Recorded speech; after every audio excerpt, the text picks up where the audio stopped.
بسم اللہ الرحمن الرحیم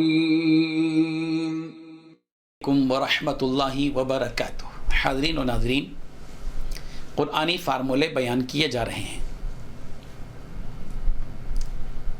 ایک اہم ترین فارمولہ ہمارے کاموں کی تکمیل کا، یعنی ہمارے کام جو ہم کر رہے ہیں یا کرنے والے ہیں، اس کام کی تکمیل یا ان کاموں کی تکمیل کے لیے تکوینی طور پر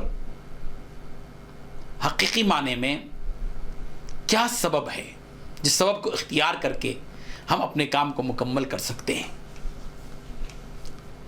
سورہ بقرہ کی آیت نمبر 70 ہمیں ایک بہترین فارمولہ دیتی ہے، ایک خاص واقعے کے پس منظر میں، جس واقعے کو آپ کو سننا ہوگا، جس سے آپ سبق حاصل کر کے ایک فارمولہ تیار کر سکتے ہیں، ایک فارمولے کو سمجھ سکتے ہیں۔ وہ آیت کیا ہے؟ قَالُوا ادْعُ لَنَا رَبَّكَ يُبَيِّن لَنَا مَا هِيَ إِنَّ الْبَقَرَ تَشَابَهَ عَلَيْنَا وَإِنَّا إِن شَاءَ اللَّهُ لَمُهْتَدُونَ۔ بنی اسرائیل میں ایک واقعہ قتل کا ہوا تھا، قاتل سمجھ میں نہیں آ رہا تھا۔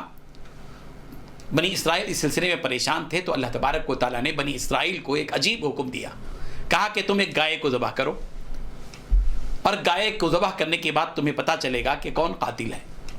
ایک خاص صورت تھی، خاص شکل تھی۔ بنی اسرائیل کا کام یہ تھا کہ وہ فوراً کر لیتے۔ انہوں نے سوالات شروع کر دیے کہ وہ گائے کیسی رہنی چاہیے، چھوٹی رہنی چاہیے، بڑی رہنی چاہیے، پھر اس کا رنگ کیسے ہونا چاہیے، باقیرہ ہونا چاہیے یا سیبہ ہونا چاہیے، کیسی رہنے چاہیے، پرانی ہونی چاہیے، بڑی عمر کی ہونا چاہیے یا کم عمر کی ہونے چاہیے، مختلف سوالات کیے۔ بہرحال اللہ تبارک و تعالیٰ ان کے سوالات کے مطابق ان کے اوپر شرائط بڑھاتے رہے۔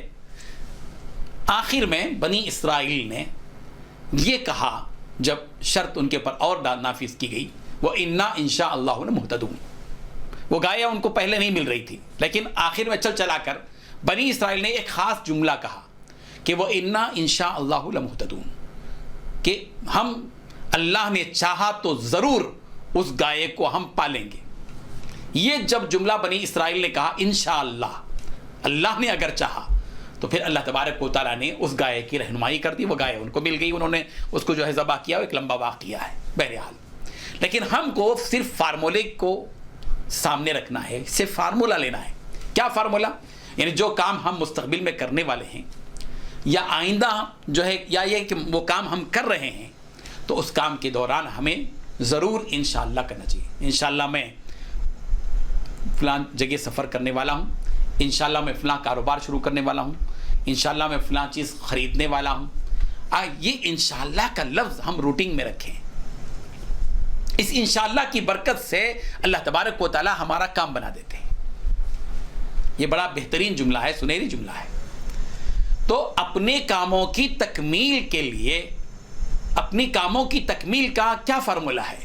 ہمارے اپنے کاموں کی تکمیل کا فارمولہ لفظ انشاءاللہ کہنا ہے۔ ہم قرآنی فارمولے آپ کو بیان کر رہے ہیں، اس کو آپ اپنے سینے میں محفوظ رکھیں۔ بڑی قیمتی باتیں ہیں یہ، اس کو معمولی نہ سمجھیں۔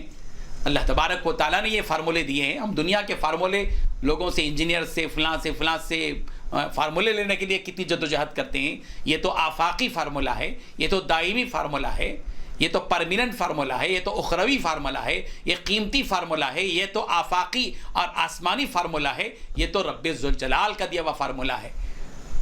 اللہ کرے کہ مسلمان اپنی زندگی میں ہر کام کے کرنے سے پہلے انشاءاللہ کا لفظ کہیں، لیکن یاد رکھیں کہ ہر اچھے کام کے لیے انشاءاللہ کہیں۔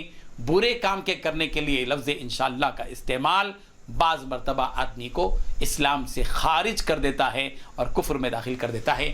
اللہ تعالی ہم سب کو عمل کی توفیق عطا فرمائے اور ہم سب کو برے اعمال سے بچائے۔ آمین۔ وآخر دعوانا ان الحمد للہ رب العالمین۔